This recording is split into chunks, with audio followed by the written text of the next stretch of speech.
नमस्कार, आप देख रहे हैं HNN 24/7 का स्पेशल कार्यक्रम क्वेश्चन आज, जहां हम करेंगे मुद्दे की बात। कहते हैं कि हिंदू धर्म में शंकराचार्य का बहुत ही महत्वपूर्ण स्थान होता है और उन्हें हिंदू धर्म के सर्वोच्च धर्मगुरु और संरक्षक माना जाता है। वो वेदों और हिंदू की व्याख्या करते हैं और हिंदू धर्म की रक्षा करते हैं। देश में 4 शंकराचार्य हैं, जिसमें से एक है ज्योतिर्मठ पीठ के शंकराचार्य स्वामी अविमुक्तेश्वरानंद, जिनका मानना है कि बीजेपी हो या फिर कांग्रेस, दोनों ही हिंदू धर्म के कोई भी मतलब रखने वाली पार्टी नहीं है और ऐसे में वो सिर्फ सियासत को यहाँ पर देखती है। मीडिया कर्मियों के सवालों पर अविमुक्तेश्वरानंद सियासत करने वालों पर जमकर उन्होंने बरसे और खरी खोटी सुनाई। रिपोर्ट देखते हैं, फिर करेंगे चर्चा की शुरुआत। भाजपा शुरू में कहती है कि हम जाति की जनगणना नहीं कराएंगे और बाद में मान लेती है। क्यों मान लेती है? इसका मतलब दोनों एक है ना। देश से 4 शंकराचार्यों में एक ज्योतिर्मठ पीठ के शंकराचार्य स्वामी अविमुक्तेश्वरानंद का यह बयान सियासत करने वालों के गाल में तमाचा से कम नहीं है। हरिद्वार में मीडिया कर्मियों के सवालों पर शंकराचार्य ने वक्फ बीजेपी और कांग्रेस दोनों पार्टियों पर एक बात कही। उन्होंने कहा कि एक ने कानून बनाया तो दूसरे ने उसमें संशोधन किया, जबकि सच तो यह है कि वक्फ के पास बहुत सारी जमीन है और देश की हजारों लाखों जनता के पास 1 इंच जमीन तक नहीं। अगर बीजेपी और कांग्रेस दोनों अलग पार्टी होती तो वक्फ को ही रद्द कर देती। इतना ही नहीं, शंकराचार्य ने दोनों पार्टियों के एक होने को लेकर जातीय जनगणना के फैसले का भी हवाला दिया। भाई बहुत संपत्तियां किसने दी? भारत की सरकार ने दी ना। भारत की सरकार ने वक्फ बोर्ड बनाया। क्यों बनाया? भाई पुरानी सरकार नई सरकार आप लोग बांटते हो, हम तो सरकार कह रहे हैं ना। पुरानी सरकार नई सरकार में अंतर क्या है? अगर पुरानी सरकार ने वक्फ बोर्ड बना करके दिया था तो अमेंडमेंट क्यों ला रही है नई सरकार? क्यों नहीं भंग कर देती है वक्फ बोर्ड को? क्या उसको भंग नहीं किया जा सकता है देश की आवश्यकताओं की पूर्ति के लिए? अगर वक्फ के नाम से इतनी सारी भूमि है और लोगों भूमि एक एक इंच भूमि के लिए जिस देश में तरस रहे हों, जिस देश में गाय के चरने के लिए जगह ना हो, जिस देश में सामुदायिक कार्य करने के लिए जगह ना हो, लोगों को एक एक विवाह करने के लिए, एक एक अपना कार्यक्रम करने के लिए लाखों लाख रुपया एक दिन के लिए चुकाना पड़ रहा हो, उस देश में वक्फ के नाम पर इतनी सारी जमीनें पड़ी हुई हैं। आप क्यों नहीं वक्फ बोर्ड को भंग करते हैं? लेकिन नहीं करेंगे। एक सरकार ने वक्फ बोर्ड बना दिया और आप उसमें अमेंडमेंट लेके आ रहे हो। क्यों लेके आ रहे हो? भंग करो। लेकिन वो तो करेंगे नहीं, तो हम क्या कहें? इसीलिए हम कुछ नहीं कह रहे हैं उस बारे में। स्वामी अविमुक्तेश्वरानंद का कहना है कि जिस तरह वक्फ बोर्ड को लेकर कई तरह की बातें की जा रही हैं, अगर यूं ही चलता रहा तो आने वाले दिनों में सनातन बोर्ड पर भी बातें होंगी। उन्होंने सवाल किया कि धर्म के मामले में सियासत का क्या काम है। उन्होंने कहा, धर्म को धर्म के लिहाज से ही चलने देना चाहिए। देश के कई इलाकों में डेमोग्राफी चेंज पर उन्होंने कहा, इसके लिए पूरी तरह से सियासत करने वाले वक्फ बोर्ड की जो शीशा लेदर हो रही है वही सनातन बोर्ड की होने लग जाएगी। भाई धर्म के काम में सरकार का और राजनेताओं का क्या काम है जो धर्मनिरपेक्ष हैं? धर्म का कार्य धर्म के अनुसार चलना चाहिए। धर्म के धर्माचार्य बनाए अपना बोर्ड और बना करके अपना काम करें। सरकार क्यों उसमें आएगी? सरकार क्यों बनाएगी वक्फ बोर्ड या हिंदू बोर्ड? सरकार नहीं बनाना चाहिए। कौन कर रहा है डेमोग्राफी चेंज? कौन कर रहा है? आपने लागू कर दिया, हम दो हमारे दो, सब पे क्यों नहीं लागू किया? आप जो है कुछ लोगों को ये सिखा देते हो और बाकी को छूट दे देते हो। डेमोग्राफी चेंज नहीं होगी। बाहर से आकर के भाग करके शरणार्थी आते हैं, आप बांग्लादेश से हिंदू भाग के आता है, आप उसको लाठी मारते हो। और रोहिंग्या आ जाते हैं जाने कितनी संख्या में, आप उनको सबको कहीं ना कहीं बसा ही देते हो। तो ये कौन डेमोग्राफी कौन चेंज कर रहा है? कौन कर रहा है बताओ ना। डेमोग्राफी चेंज करने के लिए कौन जिम्मेदार है? लेकिन जब जब जिम्मेदारी की बात चलती है, इस देश में किसी की जिम्मेदारी तय नहीं होती है, केवल आम आदमी की जिम्मेदारी तय होती है। अरे कांग्रेस भाजपा सब एक हो चुकी हैं। किसके समय में ये नहीं हुआ है? आप बताओ। आप कांग्रेस भाजपा में अंतर किस बात का देखते हो? हमको कोई समझाए आकर के। 22 अप्रैल को जम्मू कश्मीर के पहलगाम में हुए आतंकी हमले को लेकर उठ रहे सवालों पर शंकराचार्य ने पीएम मोदी से मांग की है। पर्यटकों की हत्या के बाद उत्पन्न हुए हालात पर बोलते हुए उन्होंने कहा, सरकार को तुरंत कार्रवाई करनी चाहिए। ऐसी हिंसा को किसी भी रूप में बर्दाश्त नहीं किया जा सकता। उन्होंने कहा कि आतंकी हमले के कई दिन बीत जाने के बाद अब तक कार्रवाई नहीं होना ठीक बात नहीं है। बात यह है कि कुछ हो सकता है कि बात नहीं है। पूरा देश चाहता है कि कुछ हो, एक उचित प्रत्युत्तर उन लोगों को मिले जिन लोगों ने इस तरह की कायराना घटना की है। पाकिस्तान का जो नाम आ रहा है, पानी भी समय है नहीं, समय बीता जा रहा है। तत्काल इसको किया जाना चाहिए था। क्या करना चाहिए? विलम्ब हो रहा है। कश्मीर को मुक्त कराने के लिए क्या करना चाहिए? नहीं, सवाल यह है कि कुछ तो ऐसा करना ही चाहिए। कश्मीर को मुक्त नहीं कराना है। कश्मीर किसी के बंधक में नहीं है। कश्मीर भारत का अभिन्न अंग है, सदा से है और आगे भी रहने वाला है। प्रधानमंत्री जी को कह रहे हैं कि विलम्ब हो रहा है। सब लोग आपकी ओर प्रतीक्षा की दृष्टि से देख रहे हैं। इस मामले में लंबे समय तक चुप रहना ठीक नहीं होगा। देश की भावना है कि हमारे साथ जो अत्याचार हुआ है उसका जवाब दिया जाना चाहिए। तत्काल कार्रवाई करनी चाहिए। तत्काल। कांग्रेस नेता राहुल गांधी के संसद में मनुस्मृति पर दिए बयान को लेकर ज्योतिर्मठ पीठ के शंकराचार्य और मुक्तेश्वरानंद महाराज ने कहा, ऐसा समझा जा रहा है देश में सनातन धर्म और हिंदू धर्म अनाथ हो गया है। जिसका जो मन में आता है सनातन शास्त्रों के विरुद्ध बोल देता है। राहुल गांधी ने संसद में मनुस्मृति का अपमान किया, इसके विरोध में पहुंची है, इसलिए उनको नोटिस भेजा गया है। सनातन धर्म की हानि सनातन धर्म का जब पालन नहीं किया जाएगा तब होगी। किसी के कुछ कह देने से, नामकरण कर देने से, अंधे का नाम नयन सुख कर दो तो क्या फर्क पड़ जाएगा? ठीक है, नयन सुख के रूप में उसको पुकारा जाने लगेगा, इससे ज्यादा क्या होगा? उसको दिखने थोड़े लगेगा। तो अर्धकुंभ को आप महाकुंभ कह दो, फर्क क्या पड़ेगा? जो पुण्य शास्त्र के अनुसार होना है, यहाँ पर आकर के और गंगा स्नान आदि करके, वो तो शास्त्र के अनुसार होना है ना। सरकार के प्रस्ताव से कुंभ की प्रकृति में कोई अंतर नहीं आता है। उसका पुण्य ना तो बढ़ जाता है ना तो घट जाता है। हाँ, ये अपना बजट बढ़ाते हो उस नाम से तो बात अलग है। ये सारा खेल तो बजट का होता है कि हम महाकुंभ कहेंगे तो ज्यादा बजट होगा। देवभूमि उत्तराखंड में जारी चारधाम यात्रा पर उन्होंने कहा कि यात्रियों की संख्या साल दर साल बढ़ रही है। सरकार की तरफ से बेहतर व्यवस्थाएं की गई हैं, जिससे यात्रियों में कहीं न कहीं खुशी है। उन्होंने कहा कि बद्रीनाथ धाम और केदारनाथ धाम के कपाट खुलने के दौरान वो मौजूद थे, जहां व्यवस्था बेहतर देखने को मिली है। उन्होंने कहा कि चार धाम यात्रा की तैयारियों में सरकार जुटी है। उम्मीद है चार धाम में आने वाले यात्रियों को बेहतर सुविधाएं मिलेंगी। चार धाम यात्रा आरंभ हो गई है। हम यमुनोत्री और गंगोत्री तो नहीं जा सके, दूर से ही प्रणाम किया, लेकिन केदारनाथ जी के पट के अवसर पर और बद्रीनाथ जी के पट के अवसर पर वहाँ उपस्थित रहे।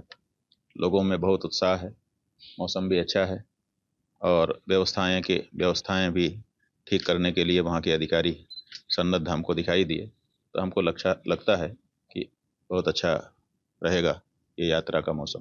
बद्रीनाथ में अभी तो कार्य हम लोगों ने देखा कि फैला ही हुआ है, कुछ भी अभी सिमटा दिखाई वहाँ पर नहीं दिया।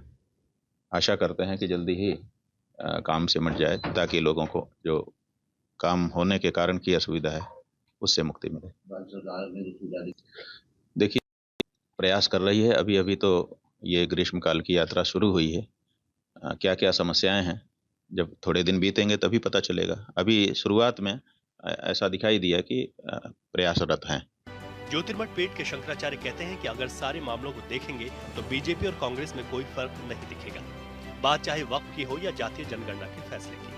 अब मुक्तेश्वरानंद महाराज की बातों का सरकार और हिंदू धर्म के मानने वालों पर कितना असर पड़ेगा यह कहना तो मुश्किल है, लेकिन इतना तो साफ है कि देश की जनता आज इस हाल में है तो इसके लिए सियासत करने वाले ही जिम्मेदार हैं, इसमें कोई शक नहीं। हरिद्वार से मनोज कश्यप की रिपोर्ट।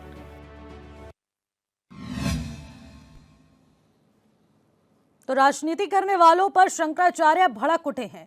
उन्होंने कहा चाहे बीजेपी हो या कांग्रेस, दोनों ही थाली के चट्टे बट्टे हैं और ऐसे में ये लोग जो अंतराल रूप से दिखाते हैं वो है नहीं। ऐसे में जो शंकराचार्य ने बयान दिए, क्या वाकई में वही सब कुछ है? आखिरकार दोनों पार्टियां किस रूप से काम कर रही है, ये अपने आप में तमाम बड़े सवाल पैदा हो जाते हैं और इसी पर आज चर्चा करने वाले हैं। और चर्चा की शुरुआत करेंगे। सबसे पहले मैं अपने मेहमानों का परिचय आप लोगों से करवा देती हूं। संजीव वर्मा बीजेपी के प्रवक्ता हमारे साथ सीधे स्टूडियो से जुड़ चुके हैं। आशीष सैनी जो कि वरिष्ठ नेता है कांग्रेस के, वो हमारे साथ वर्चुअली जुड़ चुके हैं। शांति प्रसाद भट्ट यूकेटी उपाध्यक्ष, वो भी हमारे साथ वर्चुअली जुड़ चुके हैं।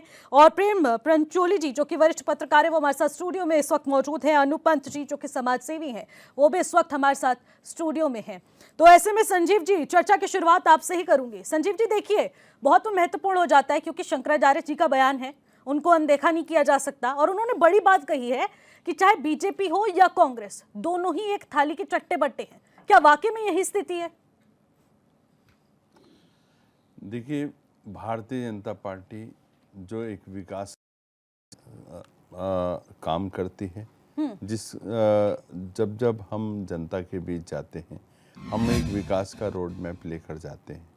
राष्ट्रवाद हमारे खून में बसा है। तमाम सुधारात्मक कदम जो पिछले 60-70 सालों से कांग्रेस ने जो यहाँ की उसको कुचलने का काम किया, रौंदने का काम किया, उन तमाम चीज़ों को उन तमाम गलतियों को सुधारने का काम भारतीय जनता पार्टी कर रही है।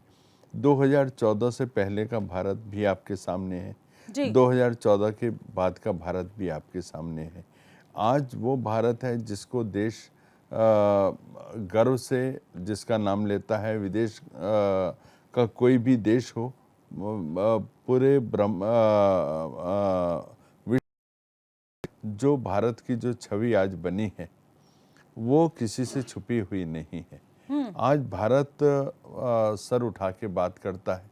वो पिछलग्गू भारत आज नहीं है जो 2014 से पहले कांग्रेस के जिस समय सत्ता थी उस समय हुआ करता था।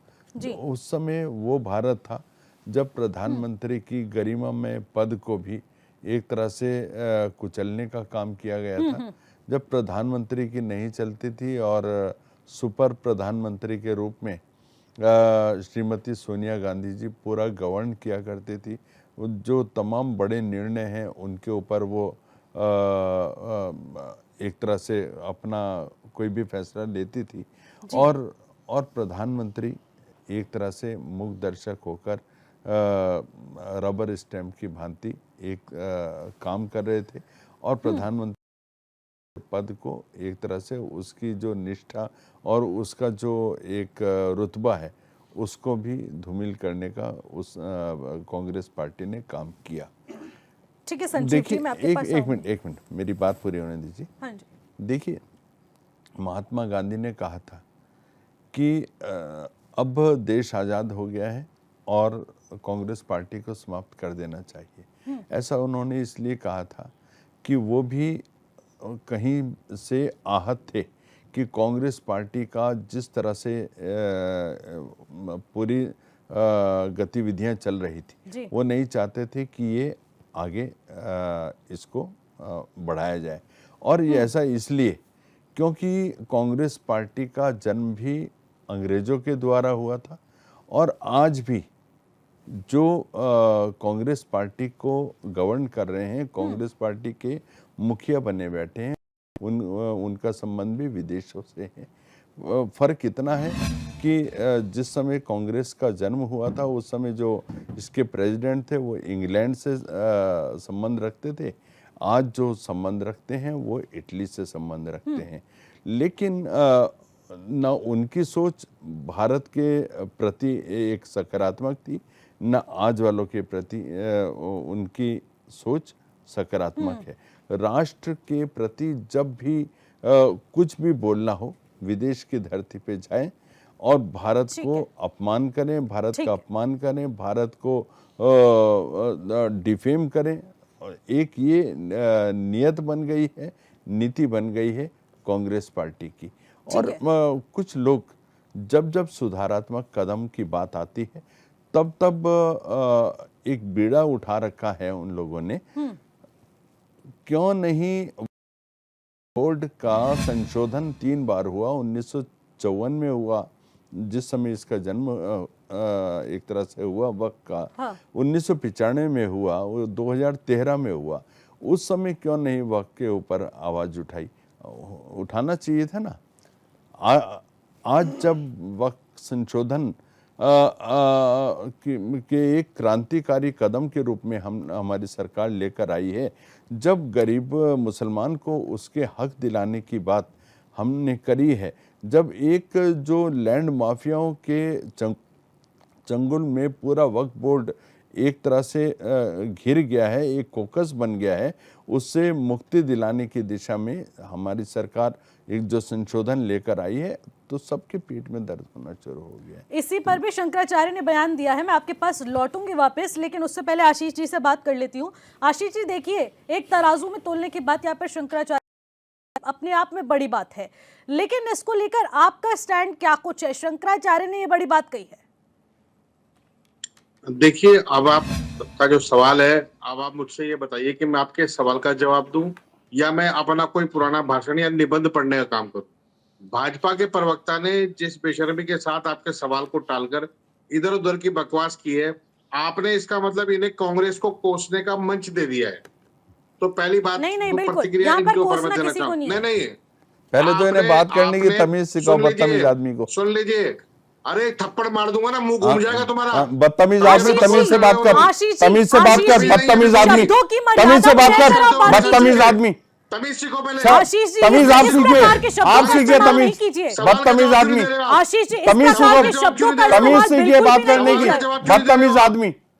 सवाल का जवाब क्यों नहीं देते? आप इधर कहाँ उधर की बैठे हैं? बकवास इसकी करने के लिए गरिमा किसने को कहा? ध्यान में रखिए। आप किस कैसे कैसे लोगों शब्दों को का आप चैनल इस्तेमाल पे कर रहे बुलाते हैं? हैं, कैसे आप लोगों को नेशनल चैनल पे टेलीविजन बुलाते हैं? किसी को थप्पड़ मार ये देंगे। प्रवक्ता तमीज इस प्रकार सीखिए की बात बातें करने मत की, कीजिए आशीष जी। मुकदमा करेंगे आपके ऊपर, TRP मानहानि आपको का। नहीं मिलने वाली है। शर्म आनी यही चाहिए बकवास आपको, करता है। बदतमीज आदमी। ये प्रवक्ता हर डिबेट में आके यही बकवास करते हैं, कांग्रेस को कोसने का काम करते हैं। लेकिन तो आशीष आप जी, बताइए, आप आप इसका इनको मतलब ये नहीं है कि आप इस प्रकार के शब्दों का इस्तेमाल करेंगे। आप इनको नेशनल टेलीविजन कांग्रेस पे को किसी को भी कोसने का- थप्पड़ नहीं जड़ नहीं, सकते। बिल्कुल, मैं कह रहा हूँ ये जिस साफ तौर विषय पर पर बात बदतमीजी है, की, गुंडागर्दी जिस विषय पर- कहेंगे हम तो इसे। नहीं, आपने इनको मंच दे रखा है क्या कांग्रेस को कोसने का? मेरा सवाल आपसे है। नहीं, बिल्कुल भी इन्होंने नहीं दे आपने रखा। कुछ और मैंने तो सवाल- आपका भी पक्ष सुनने नहीं, के लिए नहीं। आपको बोला ना। नहीं, आशीष जी, बिल्कुल मैंने नहीं। आपको बोला कि मैं- आप सुनाइए, आप क्या सोचते हैं इसको लेकर, आप बोलिए।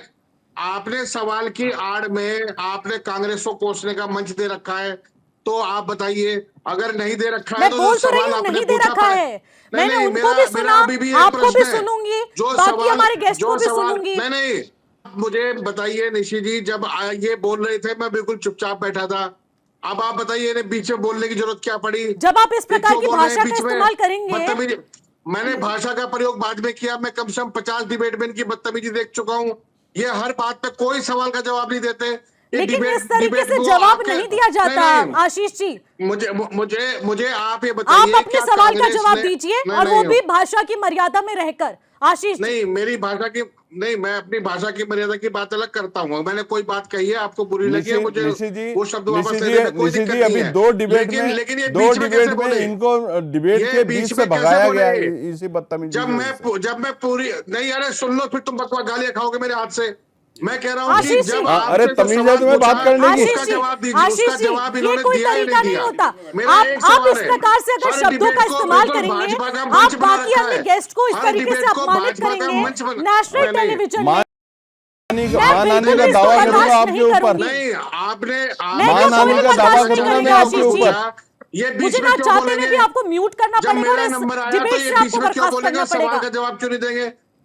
नहीं, आपने जो सवाल पूछा है उसका जवाब क्यों नहीं दे मैं रही है? उनसे ले लूंगी, वो मेरा काम है, वो मेरा काम है। नहीं, मैं और उनसे जवाब निकलवा दूसरी सकती हूँ। बात है, ये मेरी ड्यूटी है, मैं यहाँ पर बैठी हूँ, मैं एंकर हूँ। जब मैं नहीं, आप एंकर है, मैं इसीलिए आपसे पूछ रहा हूँ। जब मैं अपनी बात बोलना शुरू कर रहा हूँ, ये बीच में क्यों बोल रहे हैं? जरा आप उन्होंने डिबेट नहीं को पीछे बोला, divide करके उन्होंने देख पूरा लीजिए। समय लिया अपना। उन्होंने अब मैं आपको भी पूरा 100% समय दे रही हूँ, और 100% बहसबाजी में आप पूरा समय यहाँ पर खराब कर रहे हैं। ये बार बार बीच में बोलते हैं, बार बार वक्तव्य खराब करने की कोशिश करते हैं। ठीक है आशीष अगर जी, आप- ठीक है, ठीक है आशीष जी, ठीक है आशीष जी, आप सही तरीके से अपने जवाब नहीं रख पाते, तो ठीक है। प्रेम जी, मैं आपके पास आना चाहूंगी। देखिए, यहाँ पर शंकराचार्य जी ने एक बड़ी बात कह दी है। राजनीति को लेकर यह बात कही गई है कि सियासत के चक्कर में बीजेपी और कांग्रेस है, लेकिन मूर्ख जो बनती है वो जनता बनती है। क्या ये सच है? सच है। आपने अभी देखा ना, आपने अभी तो देखा जो अभी हुआ है डिबेट में, ये गलत है क्या? इसी कारण से शंकराचार्य जी ने कहा है, ऐसा नहीं है। शंकराचार्य जी ने जो भी कहा है सोच समझ करके कहा है। और जब हम सामाजिक दायरे में रहते हैं, जब हमारे एक सामाजिक दायरा है और हम किसी संस्थान या किसी संगठन या किसी पार्टी के नेतृत्व करने वाले लोग हैं या हम जिम्मेदार लोग हैं, तो हमें समझना पड़ेगा कि हमें अपनी बात को किस तरह से रखनी पड़ेगी। हमें हमसे लोग सवाल पूछेंगे, हमसे मीडिया सवाल पूछेगी, हमसे नागरिक सवाल पूछेंगे, लेकिन आप ये नहीं कि आप उसको क्रॉस क्वेश्चन करेंगे। ये आपके परिवार की, आपके खेत की कोई फसल का बीज नहीं है जिसको आप चाहें जब चाहें, ये घर की लड़ाई नहीं है। आप एक समाज का नेतृत्व कर रहे हैं और आप एक संगठन का नेतृत्व कर रहे हैं। तो हमारे शंकराचार्य जी ने यदि कहा है तो कोई गलत नहीं कहा, कुछ सत्य कहा है। कांग्रेस भाजपा एक हो गई है। जब आप इस तरह से लड़ोगे तो आप समाज के बारे में, राज्य के विकास के बारे में, राज्य की नीतियों के बारे में, वक्फ बोर्ड और तमाम जितने भी बोर्ड है हमारे विकास के, जितने भी हमारे जो फ्रंट है उनके बारे में आप क्या कहोगे? आप तो लड़ाई लड़ रहे हैं, आप तो लड़ रहे हो। आपको तो ऐसा लगता है कि आप एक दूसरे से दुश्मन आई है। यदि आप कांग्रेस भाजपा के लोग हैं तो आपको समझ आनी चाहिए कि आपकी पार्टी में क्या आपको हिंसा सिखाते हैं। ये अहिंसात्मक देश है, गांधी का देश है। गांधी ने पहले कहा जो भी इस देश में होगा वो अहिंसा के रूप में होगा। और आपको इनको याद होना चाहिए कि जब भारत देश आजाद हुआ था तो गांधी जी पे कितनी लाठी, कितनी गोलियां, कितनी मार खाई, कितने बार जेल गए होंगे, लेकिन उन्होंने हिंसा को कभी भी तवज्जो नहीं दी। ठीक है, उनके आजू बाजू के नौजवान 21-22 साल के लोगों का खून उबला होगा, लेकिन जब उनके ऊपर नेतृत्व की जिम्मेदारी थी तो हम बार बार कहते हैं कि गांधी का देश है। गांधी के देश में इस तरह की डिबेट, इस तरह की चर्चा, इस तरह के मैसेज, इस तरह के संदेश देने की कोई जरूरत नहीं है और न उसके लिए कोई गुंजाइश है। मैं हमेशा ये कहता हूं कि अगर शंकराचार्य जी ने आज ऐसा कहा है तो मुझे लगता है कि कांग्रेस और भाजपा को अपने कुकर्मों से बाज आना चाहिए। उनको समझना चाहिए कि शायद हमने कोई गलती की है। हमारे शंकराचार्य, जो 4 शंकराचार्य हैं हमारे इस देश के, वो गार्जियन के रूप में देखे जाते हैं। जब कोई समस्या आती है, कोई संकट आता है, तो हमारे देश की जो सत्ता है, सत्ता के नज़दीक के लोग हैं या प्रतिपक्ष के लोग हैं, वो शंकराचार्य जी के पास जाते हैं, उनसे सलाह मशविरा करते हैं और वो गार्जियन के रूप में हमारे साथ रहते हैं। यदि उन्होंने एक लाइन की है कि कांग्रेस भाजपा एक हो गई है, तो उन्होंने सिर्फ वक्फ बोर्ड को लेकर के नहीं बोला, उन्होंने पूरे देश का जो सिनेरियो दिखाई दे रहा आज की डेट में, उन्होंने उसको लेकर के कहा है। एक लाइन में बोलने में उसके पीछे का राज बहुत बड़ा राज है, वो समझना पड़ेगा। वो ये नहीं कि आप किसी को गाली गलौज देकर के ये नहीं कि आप किसी को बदतमीजी शब्दों का इस्तेमाल करोगे, आप ऐसे हिंसात्मक शब्दों का इस्तेमाल करोगे, फिर आप समझाना पड़ेगा, आपको बताना पड़ेगा कि शंकराचार्य महाराज ने ऐसा क्यों बोला। और यदि बोला है बड़ी बात यहाँ पर सामने आती है। ठीक है, यदि उन्होंने बोला है तो आपको समझना पड़ेगा। और मैं आपको मैं फिर से दोबारा निश्चित आपको ये कहना चाहूंगा कि इस तरह की डिबेट आप कभी न रखें और अन्यथा इस डिबेट को बंद कर दीजिए कि जो शब्दों की कोई मर्यादा नहीं है। आप एक कॉन्स्टिट्यूशन के अंदर रहते हैं, आप एक सभ्य समाज के अंदर रहते हैं और आप एक गणराज्य, जो हमारा जो डेमोक्रेसी जो हमारे देश की है, उसके अंदर रहते हैं। तो जब हम कॉन्स्टिट्यूशन के अंदर रहते हैं, हमारा पूरा एक संविधान है, यहाँ तमाम प्रकार के धार्मिक प्रवृत्ति के लोग रहते हैं, तो हमने कभी हिंसा की बात नहीं की है। और पूरे दुनिया में भारत देश की इसीलिए अलग पहचान है कि यहाँ हिंसा के लिए कोई गुंजाइश नहीं है। ठीक है प्रेम जी, मैं आपके पास आऊंगी। अनुपम जी, देखिए यहाँ पर बड़ा सवाल उठाया है शंकराचार्य ने। उन्होंने कहा कि धर्म में सियासत आनी चाहिए। उन्होंने इसको साफ तौर पर इसलिए व्याख्या किया क्योंकि वक्फ संशोधन बिल यहाँ पर बीजेपी लेकर आई है और ऐसे में उन्होंने ये साफ कह दिया है कि यहाँ पर इसकी जरूरत नहीं थी और ऐसे में तो सनातन बोर्ड पर भी सवाल उठेंगे। फिर देखिए, सबसे पहले तो क्योंकि डिबेट में जो अभी हुआ है, मेरा बड़ा इससे बड़ी गलत बात है ये, जिस तरीके की शब्दावली इस तरह की डिबेट में, इस तरह के मंच पे अगर इस्तेमाल हो रही है, तो जो कर रहे हैं उनसे आपको बड़ा सचेत रहना पड़ेगा, इस तरह के व्यक्तियों से और इस तरह की भाषा से। क्योंकि जो हम लोग भी आ रहे हैं, हम लोग यहाँ पे अपने पॉइंट्स को रखने के लिए आते हैं, हम लोग अपनी बातों को पब्लिक पे रखने के लिए आ रहे हैं, पब्लिक के सामने गाली गलौज या बदतमीजी को रखने के लिए नहीं आ रहे हैं। और अगर किसी को भी ये गुमान है कि अगर वो इस तरह की बदतमीजी से किसी भी व्यक्ति को नीचा दिखाने की चेष्टा करता है, फिर तो ऐसा है कि हर गांव से, हर क्षेत्र से, हर तरह के पायदान से हर व्यक्ति आता है ना। ये गलत बात है, इसको दरकिनार करना चाहिए इस बात को। जहां तक की बात हो जाती है कि अब देखिए यहाँ पे 2 टॉपिक में इस बात पे 2 टॉपिक रखता हूँ और ये मेरे लिए बड़ा इंपॉर्टेंट सब्जेक्ट भी है। पहली बात तो क्या कहा गया, किसी संत ने इस बात को कहा है, किसी व्यक्ति ने इस बात को कहा है या किसी संत के शिष्य ने इस बात को कहा है, तो मैं उस चीज को मानने के लिए तैयार हूँ। लेकिन क्या ये मठ ने कहा है? मठ की जो पुरातन मठ है, मठ में बैठे हुए वासुदेवानंद जी ने कहा है? नहीं कहा है ना। शुरू कर लेते हैं हम, क्योंकि ज्योतिर्मठ जो हमारा है सबसे अहम मठों में से माना जाता है। यहीं से जो शंकराचार्य जी ने जो 4 मठों की जब बात करी थी, तो यहाँ से करी थी, ये माना जाता है, ऐसी मानना है, धारणा है।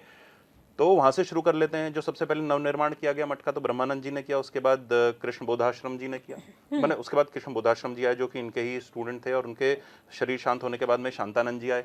ये यहाँ से वसीयत की बात आई है ना। ये जानना जरूरी है कि कौन व्यक्ति कहां से किस चीज पर बोल रहा है। सही गलत की बात में मैं दूसरे पक्ष में आ ही जाऊंगा। शांतानंद जी आए। अब शांतानंद जी के लिए बोला जाता है कि उन्होंने अपनी एक वसीयत करी थी, और जैसा कि मैं आपको बता दूं, किसी भी शंकराचार्य का वसीयत से ये माना जाता है कि वसीयत से नहीं होगा। काशी विद्वत परिषद और अखिल भारतीय भारतवर्ष दोनों जो होते हैं, ये किसी शंकराचार्य, जब शंकराचार्य जी की को पद में किसी को आसीन किया जाता है, तो इस तरह के जो हमारे मुख्य लोग हैं, जो हमारे धर्म शासन के मुख्य लोग हैं, ताकि यह धर्म किसी तरह से किसी और के हाथ में ना आ जाए या उसमें कोई गलतियां ना हो, और जो धर्म के विषय में सही बात करे उसके ऊपर आ जाए। तो शांतानंद जी की जब ये बात हुई, तो जो जिनके शिष्य आज भी गद्दी पर आसीन हैं, तो ये काशी विद्वत परिषद और अखिल भारतीय वर्षीय धर्म संघ ने स्वरूपानंद जी सरस्वती जी जो थे उनको उन पर आसीन करने की बात करी। परंतु उस समय तक जो वहाँ के लोग थे, उन्होंने शांतानंद जी को अपना शंकराचार्य भी मान लिया था, और उनके प्रति उन लोगों की आस्था इतनी थी कि जो पुराना मठ था उसमें स्वरूपानंद जी नहीं गए। आपको अगर यदि आज भी ज्ञात होगा कि ये जो गद्दी है, गद्दी वो पुरानी जगह पर नहीं बैठे हुए हैं। ये आयुर्वेद संस्थान, मेरे ख्याल से आयुर्वेद संस्थान के नाम पर जो जमीन ली गई है, उसके ऊपर में एक गेस्ट हाउस बनाकर और उसके अंदर में रहा जा रहा है, वहां से डायलॉग्स चल रहे हैं। अब स्वरूपानंद जी के बाद में क्या हुआ कि स्वरूपानंद जी ने, जब ये 82-83 की बात हुई होगी मेरे ख्याल से, मैं समय में थोड़ा सा वितीर्ण हूँ, शायद भाई पंचोली जी उसके विषय में बता सकेंगे या कोई जो हमारे गणमान्य हैं वो बता सकेंगे। इसके दौरान उन्होंने द्वारिका को में ही घोषित हो गए थे वो, कि उन्होंने घोषित कर लिया था कि वो अपने आप वो वहाँ के शंकराचार्य हैं। जब ये हुआ तो महामठामनाए जो है, जो आदि शंकराचार्य जी ने जब बना दिया था ये, कि कोई भी शंकराचार्य दो मठों में नहीं हो सकते जी, तो उनको बार बार बता दिया गया, दोनों संघों ने उनको बार बार बताया गया। और जब वे नहीं माने तो 1993 में दोनों संघों ने माधवाश्रम जी को शंकराचार्य घोषित किया। ठीक, यहां तक बात हो गई। अब जो शंकराचार्य को बनाने वाली जो पद्धतियां हैं, जो दो संघ हैं, उन लोगों ने माधवाश्रम जी को शंकराचार्य घोषित कर दिया था, ज्योतिर्मठ का, और फिर द्वारिका जो थी वो संभाल रहे थे स्वरूपानंद जी। अब ये बताइए कि ऐसे में जो अभिमुक्तेश्वरानंद जी बोल रहे हैं कि मैं हूं, किस बेसिस पे? एक वसीयत के बेसिस पे। वो वसीयत किसकी थी? स्वरूपानंद जी की।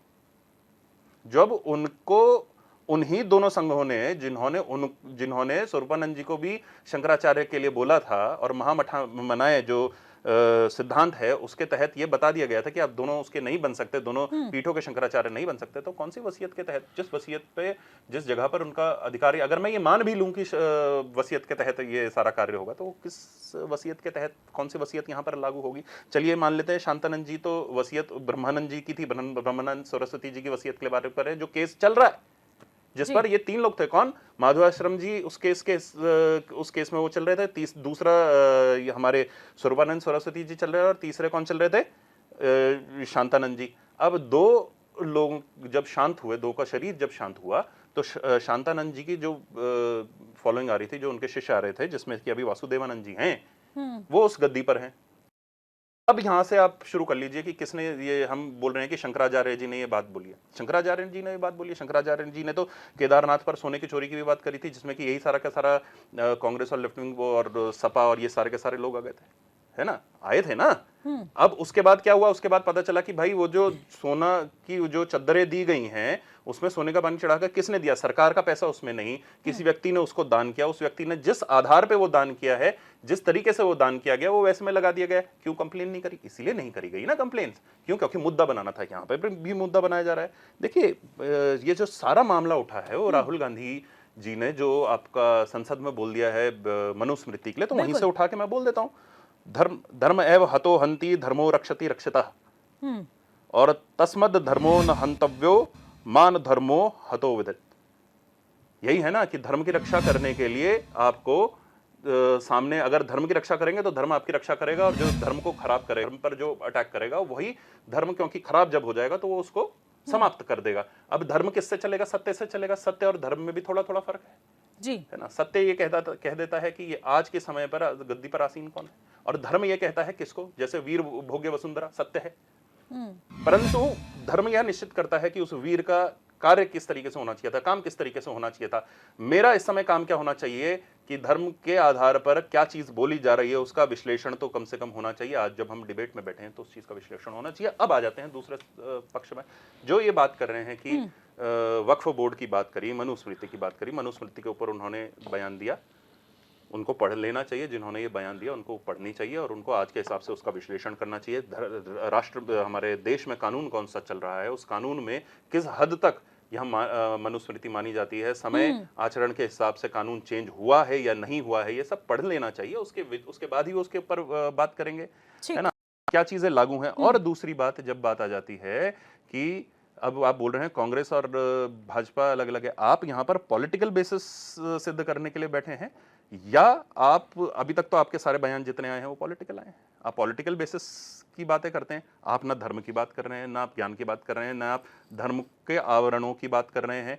भाई हमारे जो पुरी के शंकराचार्य हैं, उन्होंने ये साफ कहा है कि जिस तरीके से वक्फ संशोधन बिल लेकर आई है भारतीय जनता पार्टी, और ऐसे में दूसरी तरफ देखने को मिल रहा है कि वक्फ का विरोध भी किया जा रहा है, तो कई बार उसको पूरी तरीके से सहमति के साथ लिया भी जा रहा है। लेकिन उनका कहना है कि धर्म गुरुओं पर छोड़ दिया जाए कि उनके धर्म में क्या होना चाहिए, बिल्कुल सही वो बात है। उनका मैटर है, ना कि इसमें सियासत करके लोगों को भड़काया जाए, बरगलाया जाए। मैं यही बात कर रहा हूं ना। वक्फ बोर्ड क्या है, जब तक मैं वक्फ बोर्ड के बारे में नहीं बताऊंगा, मैं कैसे बताऊंगा कि धर्मगुरु के हाथ में होना चाहिए नहीं होना चाहिए। मैं जब मेरे मंदिर के पास में कोई जमीन है, मेरे मंदिर के नाम पर मैंने वो दान कर दी है, जब मंदिर में कोई भी स्थापित करता हूं तो मैं वहां पर क्या करता हूं, मैं क्या करता हूं, मूर्ति स्थापना करता हूं, प्राण प्रतिष्ठा करता हूं, किसी के नाम पर देता हूं। और कैसी जमीन देता हूं, जो मेरे नाम पर है ना, मैं उसको देता हूं। अगर आपने वहां पर दी है, जमीन दी है, ये बात क्या हुई, ये रजिस्ट्री में जाती है ये जमीन।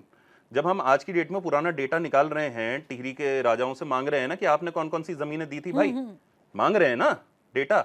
जिन मंदिरों में जो अनायासी कहीं पर भी मंदिर बन गए हैं, वो तो एडमिनिस्ट्रेशन का हिस्से, एडमिनिस्ट्रेशन के अंदर आएगा कि नहीं आएगा, उसको हिस्से को निकालना, ये तो शंकराचार्य जी खुद बोलते हैं। परंतु जो पुराने मंदिर हैं, अब अगर मेरे यहाँ पर भी आप नया कोई मस्जिद बना देंगे, बोलेंगे कि भाई मैंने वक्फ बोर्ड से बनवा दी, या कोई भी कहीं पे भी सड़क में आप कोई मंदिर बना देंगे, तो उसके ऊपर तो सवाल उठेंगे ना, सवाल या निशान होंगे वहां पे। धर्मगुरु फिर उसके बाद धर्मगुरु क्या बोलेंगे कि पुलिस की व्यवस्था दीजिए। तो एडमिनिस्ट्रेशन जब वो काम कर रहा है, हाँ, जहां पर गलत है वहां पे आप लोग बोलिए। वक्फ बोर्ड में, और वक्फ बोर्ड किसका, जो उनका पर्सनल वक्फ बोर्ड है या जो ऐलानिया वक्फ बोर्ड है, उन दोनों के बीच में जो डिफरेंस है वो तो कोर्ट और एडमिनिस्ट्रेशन करेगा ना, तब तो बताएगा कि गलत है कि सही है। उनको दे दिया जाए कि भाई नहीं, जिस जमीन को आप मानते हो अपनी, उस जमीन को आप मान लो। फिर क्या करें, दो तरफ से तलवारें लेके चलें?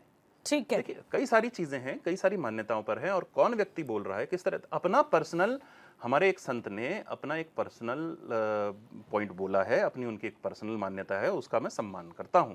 परंतु जहां हम आप बोल रहे हैं कि शंकराचार्य जी के उसमें है, तो अभी तो कोर्ट का ही निर्णय आना बाकी है, विद्वत परिषद का निर्णय आना बाकी है, अखिल भारतीय भारतवर्षीय धर्म संघ का निर्णय आना बाकी है ना। ठीक है, इन चीजों को हम ध्यान में रखें। ठीक है अनुजी, मैं आपके पास लौटूंगी। शांति प्रसाद भट्ट जी भी हमारे साथ हैं। शांति जी, देखिए यहाँ पर बड़ा सवाल उठा दिया है शंकराचार्य ने, लेकिन उस पर भी यहाँ पर अनुपंत जी ने बहुत अच्छे तरीके से डिस्क्राइब किया है कि आखिरकार वाकई में स्थिति क्या कुछ है। लेकिन आपको क्या लगता है कि डेमोग्राफिक चेंज हुई है या फिर नहीं, क्योंकि कांग्रेस बीजेपी दोनों ही यहाँ पर अपना शासन कर चुकी हैं और अभी तो ट्रिपल इंजन की सरकार बीजेपी के पास है, तो ऐसे में क्या लगता है डेमोग्राफिक क्या कुछ असर पड़ा है? देखिए निशा जी, इसमें कोई दो राय नहीं है कि देवभूमि में इन 25 वर्षों में एक वर्ग विशेष की जनसंख्या का बड़ा भारी विस्फोट हुआ है। यदि हुआ है तो इसके लिए दोनों राष्ट्रीय पार्टियां दोषी हैं। ये 64 लाख लोगों का राज्य था और राज्य आंदोलनकारियों का सपना था कि हम एक ऐसा राज्य बनाएंगे जिसकी अपनी राजधानी होगी, बोली भाषा पे काम होगा और हमारा विकास अपने कानून के तहत होगा। दुर्भाग्य से इन 25 वर्षों में इस राज्य का विकास तो छोड़िए, इस राज्य पर अतिक्रमण करके बाहर के लोग ताकतवर बन गए। हालात इतने खराब हो चुके हैं कि हमारे 4 धाम भी अब सुरक्षित नहीं है। वहां पर भी गुजरातियों का हमला हो चुका है। फूल बेचने से, लगाने से लेकर व्यापार तक, जमीनों पे कब्जे से लेकर बड़े बड़े संसाधनों पे काम तक, ठेकेदारी तक, सब बाहर वालों के हाथों में चला गया है। ऐसे में शंकराचार्य का ये बयान बड़ा महत्वपूर्ण है। देखिए, भारतीय सनातन संस्कृति में शंकराचार्यों का बहुत बड़ा महत्व है। यदि वो कुछ कहते हैं तो उसका अर्थ निकलता है। बिल्कुल। उनका ये कहना कि दोनों राष्ट्रीय पार्टियां दोनों एक चरित्र की पार्टियां हैं।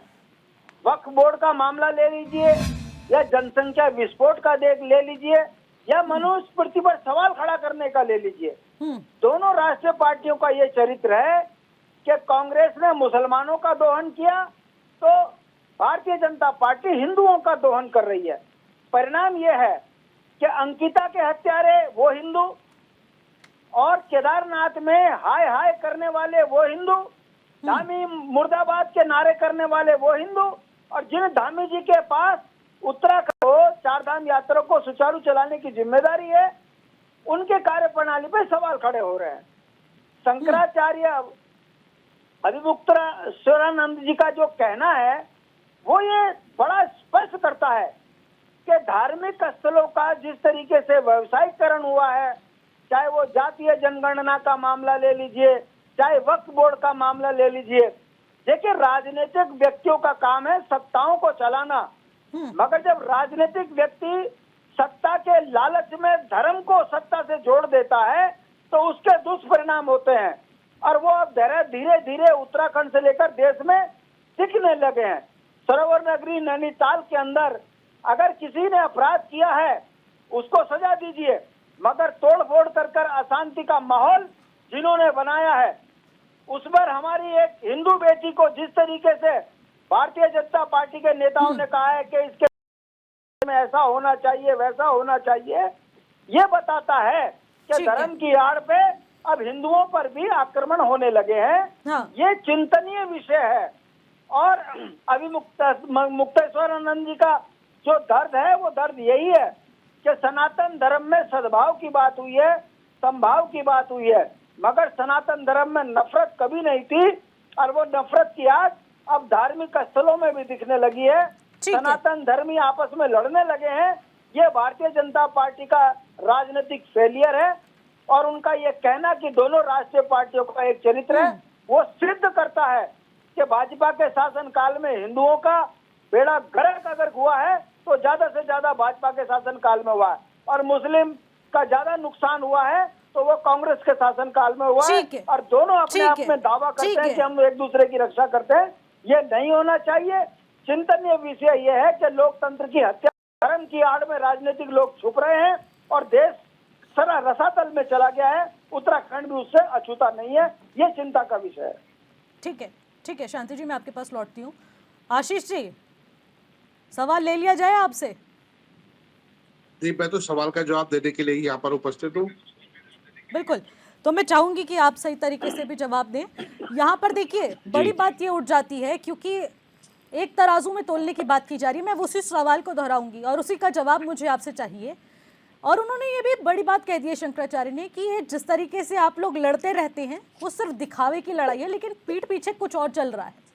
तभी वक्फ पे सहमति बन जाती है, चाहे विरोध कितना भी हो जाए। एक कानून लाता है तो दूसरा संशोधन करता है, दूसरी तरफ जाति जनगणना पर राहुल गांधी पूरा क्रेडिट ले लेते हैं, और ऐसे में ये तमाम चीज़ों को उन्होंने मद्देनजर रखते हुए ये बड़ी बात कही है। इसको लेकर आपका पॉइंट चाहूंगी मैं।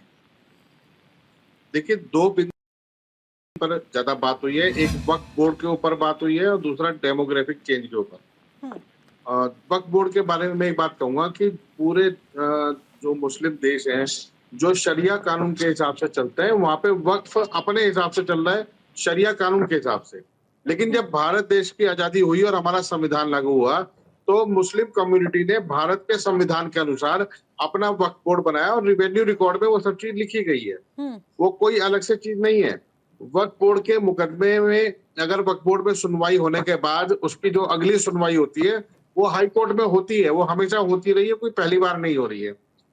और वक्फ बोर्ड पर प्रधानमंत्री और भाजपा की जो सरकार है, इनकी नजर थी इनकी जमीनों पर। इनका उद्देश्य था कि अपने चेयरमैन बिठाकर मुकदमों में अपने पक्ष में फैसला करके और कोर्ट में अपने पक्ष से फैसला करा लेंगे। इन्होंने बड़ी सफाई से कोशिश की देश में। आशीष जी, ऐसा तो कुछ भी नहीं है। ऐसा दे सकता हूँ। आप बिल्कुल उदाहरण दीजिए। हाँ, मैं बताता हूँ। पिरान कलियर में एक जमीन है जिसका वक्फ में, और एक सज्जादों का एक परिवार है जिसका और वक्फ का विवाद चल रहा था। बहुत लंबे समय से विवाद था। जिस समय बीजेपी के द्वारा नामित ये वक्फ बोर्ड के चेयरमैन शादाब शम्स बने, मैं आपके चैनल पर बड़ी जिम्मेदारी से बोल रहा हूँ, इन्होंने वक्फ के मुकदमे में सज्जादों के पक्ष में फैसला कर दिया और आराम से किया, और उसपे किसी ने कोई जो आपत्ति करने वाले थे वो हाई कोर्ट चले गए। अब वो हाई कोर्ट के अंदर दबाव बना सकने की स्थिति में नहीं है, तो इसीलिए वो विवाद आज भी है और वो सज्जादों के पक्ष में है। लेकिन कलियर के जो लोग हैं या वक्फ के जुड़े हुए जो लोग हैं या जो दरगाह जुड़े लोग हैं, वो हमेशा इस चीज का विरोध करते रहे, इस कारण से वो आज तक कब्जा नहीं ले पाए। अगर वो वास्तव में किसी कागज के आधार पर या किसी डॉक्यूमेंट के आधार पर होता तो वो ले सकते थे।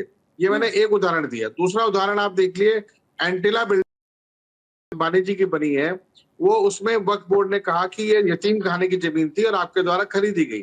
तो उसपे जब वक्फ बोर्ड ने अपनी आपत्ति जाहिर करी, तो जिस वक्त वक्फ बोर्ड ने उसमें मुकदमा दर्ज करने की तैयारी करी है, ठीक उसी वक्त प्रधानमंत्री को याद आया कि गरीब मुसलमान भी रहते हैं और इनके वक्फ की संपत्ति है। वक्फ बोर्ड का एक अपना व्यवस्था है। मांगे जाएंगे उनकी जमीन के, तो क्या लगता है आपको वो गलत है आशीष जी? नहीं, माननीय सुप्रीम कोर्ट ने भी कहा जो डॉक्यूमेंट आप कह रहे हैं कि मांगे जाएंगे तो गलत है। भारत सरकार के प्रत्येक राज्य के रेवेन्यू रिकॉर्ड में हिंदुस्तान की एक एक इंच जमीन का हिसाब लिखा है। वहां पर साफ लिखा है कि ये जमीन वक्फ बोर्ड की है और ये जमीन किसी व्यक्तिगत व्यक्ति की है, ये गांव की है, ये ग्राम समाज की है, सड़क की है या किसी भी सार्वजनिक उपक्रम की है। अगर चार पागल इकट्ठे होकर संसद भवन को अपना बताने लगे वक्फ बोर्ड के नाम पर, तो वक्फ बोर्ड पूर्ण रूप से उस पर सहमति नहीं करता। साफ दिल्ली में मांगा ना कुछ लोगों ने, तक तो यही लेकिन हुआ है वक्फ ना? बोर्ड नहीं, वक्फ बोर्ड ने इस पर संज्ञान नहीं लिया है। जी, तभी संशोधन लाने की नौबत आ चुकी नहीं, जिन लोगों ने लिया, जिन लोगों ने बयान दिया है, कहीं वो ताजमहल पे दावा करते हैं, कभी सुप्रीम कोर्ट पे करते हैं, कभी वो सुप्रीम कोर्ट के भवन पे और संसद भवन पे करते हैं, तो ये लोग ना तो वक्फ बोर्ड से संबंधित हैं, ना ही ये कोई मुस्लिम धर्मावलंबी है, ये कुछ फितूर रखने वाले लोग हैं, ये खारिज कर दिए गए। अब अगली बात पे आता हूं मैं, जो आपने कहा कि डेमोग्राफिक चेंज होने की, और शंकराचार्य जी ने एक बात कही मनुस्मृति की। हाँ। डेमोग्राफिक चेंज होना, आबादी का परिवर्तन होना लगातार चल रहा है। जो शहरी क्षेत्रों में आबादी अधिक बढ़ रही है, तो गांव से निकलकर लोग शहरों में आ रहे हैं, और निश्चित रूप से डेमोग्राफिक चेंज पिछले 40-50 साल में बहुत अधिक हुआ है। तो लेकिन उसके आधार पर आपत्ति करने लायक कोई ऐसी चीज है नहीं। शहर से लोगों ने अपने आवास खरीदे, अपना रहना सहना देखा और वहां पर खरीदा। लेकिन कुछ अगर ये लोग वहां पर ना हो, सारे काम शायद शहर के या किसी भी नगर के चल नहीं पाएंगे। ये केवल एक कंसेप्ट है, सोच है कि ऐसा कर सकते हैं। इसलिए वो भी एक, क्योंकि एक आबादी का ट्रांसफर होना भारत में हमेशा परंपरा रहा है। मैं अगर आप किसी भी जगह की देखेंगे तो पहले गांव में आबादी अधिक थी और गांव से शहरों में लोग बहुत भारी संख्या में आ रहे हैं। ये देहरादून में भी आएंगे, नैनीताल में भी आएंगे, अल्मोड़ा में भी आएंगे, हाँ। और दिल्ली और मुंबई में भी आएंगे। अब तीसरी चीज जो सबसे महत्वपूर्ण है, जिस पर ये डिबेट आज रखी गई थी, कि शंकराचार्य जी ने कहा कि भाजपा और कांग्रेस एक है। उन्हें जातिगत जनगणना वाले जो डिक्लेरेशन है भाजपा सरकार का, उस पर आपत्ति थी।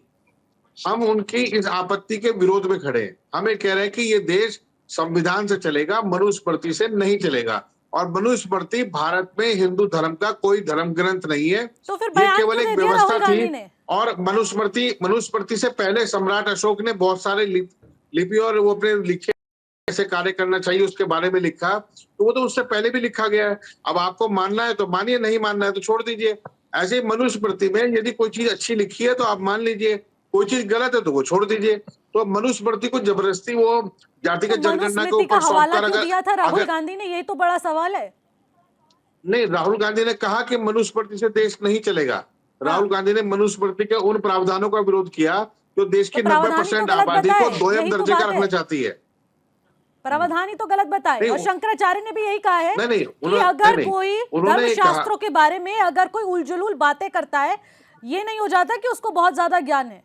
तो ऐसे इस तरीके की टिप्पणी करना, वो भी सार्वजनिक स्थान पर संसद में बैठकर, तो ये अपने आप में बड़ी बात हो जाती है। धर्म पर किसी को इस तरीके से नहीं बोलना चाहिए। शास्त्र क्या कहते हैं, अगर आपके पास उनका ज्ञान नहीं है तो ऐसे नहीं बोलना चाहिए। नहीं, मैं इसमें कह रहा हूँ कि भारतीय इतिहास में ऋषि मुनियों के बीच में और आपके पार्टी के प्रवक्ता ने तो ये भी बयान दिया कि राहुल गांधी जितना शास्त्रों का ज्ञान किसी भी राजनीति में किसी भी व्यक्ति पर नहीं है।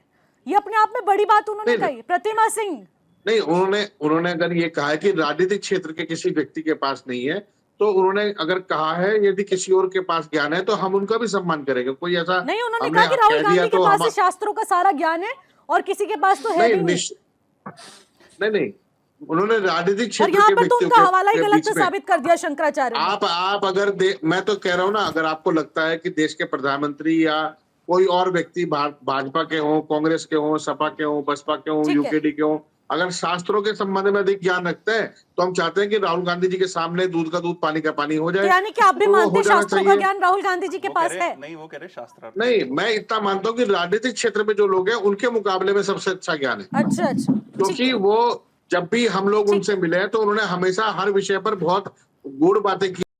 हमारे लिए वो बड़ी बात थी। हम किसी ऋषि मुनि के पास, संत के पास बैठते हैं तो वो भी बहुत अच्छी बात बताते हैं। राहुल जी ने तो हमें कभी नहीं कहा कि आप किसी के खिलाफ जहर उगलो। उन्होंने तो खुद कहा कि नफरत का वातावरण बंद करो। लेकिन आप ये बताइए आशीष कि जी, आप ये आपने बात कह मुझसे रहे हैं, मुझे आज सुनकर बहुत आपने अच्छा लगा। नहीं, ठीक है, इसलिए ठीक है, इसलिए मैं मैं आपके कह रहा पास हूँ लौटूंगी। कि आप जब इस मंच का उपयोग केवल इस चर्चा पर करेंगे जो विषय रखा गया है तो सबको अच्छा लगेगा। लेकिन नहीं। आप मेरे आपसे निवेदन है, आप इस डिबेट को सुनिएगा, उनके बयान को। उन्होंने केवल कहा कि कांग्रेस खराब पार्टी है। हम कह रहे हैं कि आपकी नजर लेकिन में उन्होंने कांग्रेस इन खराब है, शब्दों का प्रयोग नहीं लेकिन किया देश ना के जो आपने किया। आप भी विरोध नहीं, करते, आप दोबारा आप भी विरोध करते, आप आप भी मेरा उनकी खामियों मेरा को गिनाते, व्यक्तिगत निवेदन है। नहीं, लेकिन आप थप्पड़ मार हम देंगे, गाली दे दूंगा, नहीं, ये सब चीजों नहीं, का नहीं, इस्तेमाल नहीं किया जाता ना। आप मैं नेशनल अपनी टेलीविजन बात पर बता हैं, दूं। वरिष्ठ नेता के तौर पर हमारे साथ डिबेट में जुड़े हैं।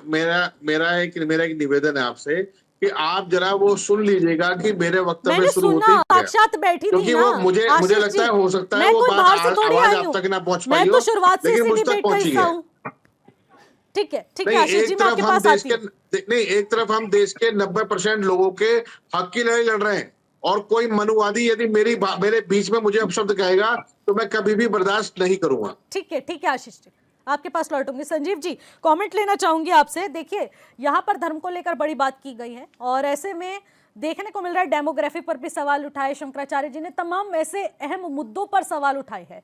लेकिन दूसरी तरफ एक ही तराजू में तोलना किस हद तक सही है, क्योंकि उन्होंने कहा कि वक्फ संशोधन बिल लेकर आए, लेकिन कांग्रेस पार्टी पहले कानून लाई, फिर आपने संशोधन किया, फिर जातिगत जनगणना का फैसला जिसको लेकर लगातार राहुल गांधी आवाज उठा रहे थे संसद में, फिर आप लोग उसको ले भी आते हैं।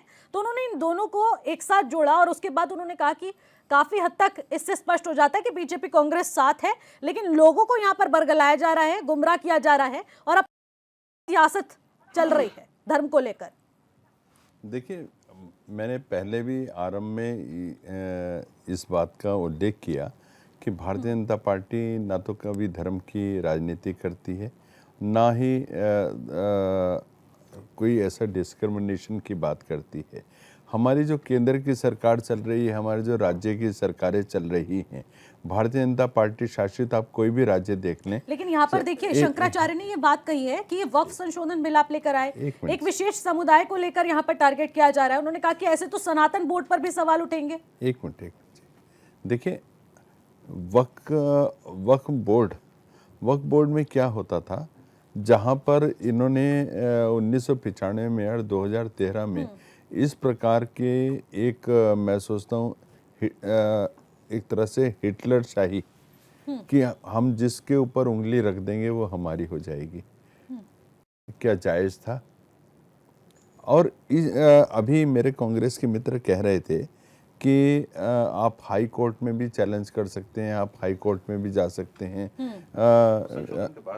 हाँ, एनबीटी की रिपोर्ट में भी अगर आप देखेंगे अभी नहीं, ये उससे पहले की बात जो थी, उससे पहले तो जो इनका ट्रिब्यूनल था वो नहीं कर सकता था, और उसमें कोई वो ट्रिब्यूनल कोर्ट में ही पूरा मामला जाता है और वहीं पर सुनवाई होती है। वो ट्रिब्यूनल, हाई कोर्ट हो या सुप्रीम कोर्ट हो, उसका कुछ भी सुनवाई नहीं है। हाँ, वो मैं भी वही कह रहा हूँ, क्योंकि ट्रिब्यूनल का जो फैसला है वो फाइनल फैसला है। ट्रिब्यूनल के बाद ना तो हाई कोर्ट हम जा सकते हैं, ना सुप्रीम कोर्ट जा सकते हैं। संशोधन के बाद नियम लागू किया गया कि हाई कोर्ट और सुप्रीम कोर्ट अब इस मामले पर संज्ञान लेगा। पहले ट्रिब्यूनल कोर्ट, सर्वोच्च सुप्रीम कोर्ट, उसके आगे कुछ भी नहीं था। ट्रिब्यूनल कोर्ट ने जो फैसला कर दिया तो वो कर दिया, वो पत्थर की लकीर हो जाता है। ये झूठ है। अरे यार, ये आप उनके कानून को पढ़िए ना, तभी तो संशोधन करने जैसी नौबत आ पड़ी थी ना। और देखिए, उसमें वक्फ बोर्ड में क्या था वो बोलते थे जो वक्त की जितनी जमीनें हैं ना तो हम उसके कागज दिखाएंगे और ना कोई कागज पूछने वाला। अब तो कागज भी दिखाने पड़ेंगे, उसका तो मालिकाना हक भी बताना पड़ेगा, मालिकाना हक भी बताना पड़ेगा, कहाँ से आपके पास जमीन आई, किसने आपको दी, ये इसकी पूरी डिटेल भी आपको बतानी पड़ेगी, पूरी डिटेल आपको बतानी पड़ेगी। और कांग्रेस पार्टी ने 2014 में कोई झूठ नहीं चल रहा है। 2014 में जाते